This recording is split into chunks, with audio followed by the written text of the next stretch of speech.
everyone. So guys, how Ibrahimovic helped you to approach this project, to approach your interpretation of him? He helped me because I watched him when I was a young kid, you know. But Jens told me everything. Like he teach me very much because he had contact with Ibra, so they spoke, and then they didn't meet. We didn't unless after the shoot. Like 2 months ago, I met Zlatan first time. And did he see the movie and told you anything about your interpretation?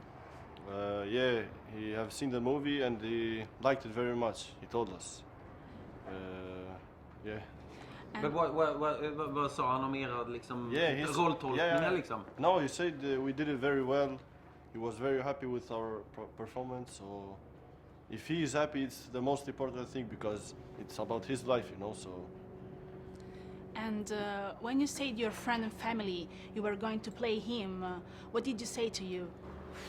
My friends and family are very glad for me that I have found something that I can do, and it have saved me. You know,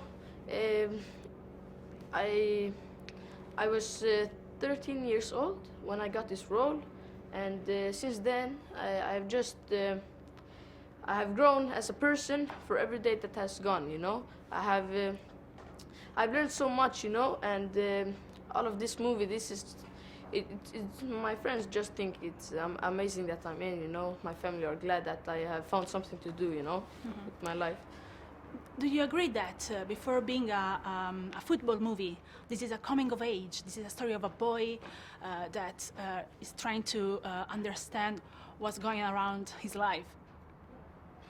You make my heart go a little bit faster when you say like he tries to find out what's going on, because that was the whole goal with it, is to only find his perspective, not the perspective of he lives in an area with like a bit scruffy and stuff like that. He loved Rosengård. That was a safe spot. So I think that the football is like a second player in the movie. It's not a soccer movie or football movie in that way, because he always wanted to play football, but that was also a safe spot for him when everything else was just storming around him, or he didn't understand himself. I mean, when he hurts a player and gets in the locker room, he starts to understand, what did I do? What happened? How, is this me? So he starts to figure out, and for me, the untold story about the character that became Ibra, the lion, blah, blah, blah, blah, blah, I think that puzzle was something needed to be shown. That made it interesting for me to do it, because you have to understand that some parts of his life was rough, but he also met his dad in a right moment, and we showed both sides. That's why the drama isn't perfect in the film. It shouldn't be, I think.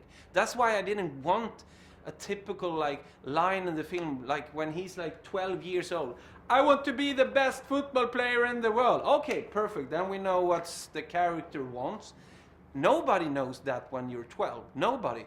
So rather that it's less drama and more reality and intense. So the football reflects his way of behavior. That's why the football is like a 360 and it's really shaking. It's almost like a fight. It shouldn't feel beautiful all the time. And that's what Zlatan also told me, that he really loved the football because it felt real. It felt hard to be a football player, not slow motion, blah, blah, blah, blah, blah. So for me, the perspective of the main character was the most important thing. If he doesn't hear things, if he doesn't understand things, we shouldn't understand. And it activates me as a viewer. It always does, even when I see other things. If it's overtold, I don't need to struggle. And he struggled all the way to try to find out what's wrong with me, or why can't I be like this in school, blah, blah, blah. Working on this movie, there's something about him, about his character, that really strikes you, that you think you will carry with you. If I think you will carry it with me, as a viewer. Yes. Yeah, I absolutely think, yes.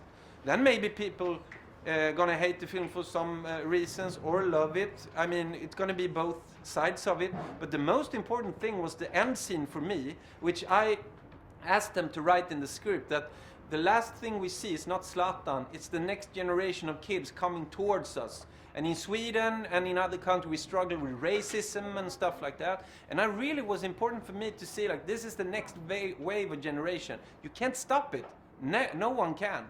And that's a heritage from Zlatan, or people like Zlatan. He's not unique in that way, but he's been such a great inspiration for kids like this during like 20 years. So I think that you will come out and think about your own childhood, which scenes are printed in your head and makes you stronger or weaker. To see your dad almost like Jesus carrying a cross, like it's not a sad scene. I could do it with like, oh, they're so poor, oh, blah, blah, blah, blah. But I fucking hate that when my eyes should feel pity for a character. Because Zlatan tells me like, he was like, I mean, my dad, he was so strong. He just lifted the bed and he walked. I was like, wow. And that are scenes that you could take out in a life or on a pitch when you meet your... So those type of scenes were really important to get in the film or get late to a game and be sitting there and come on. And it's also a matinee. It's also for the whole family. But I want the kids to feel when he comes in and do 8 goals.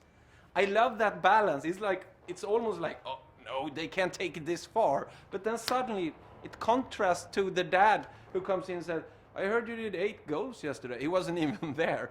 And I love that. It's almost like Billy Elliot meeting Fish Tank. It's like social realism, but it's going to be packed in a beautiful way, because I want this type of story to be honored for what people have managed to do, and his parents, because everybody do as good as they can, but sometimes their possibilities make them do bad choices.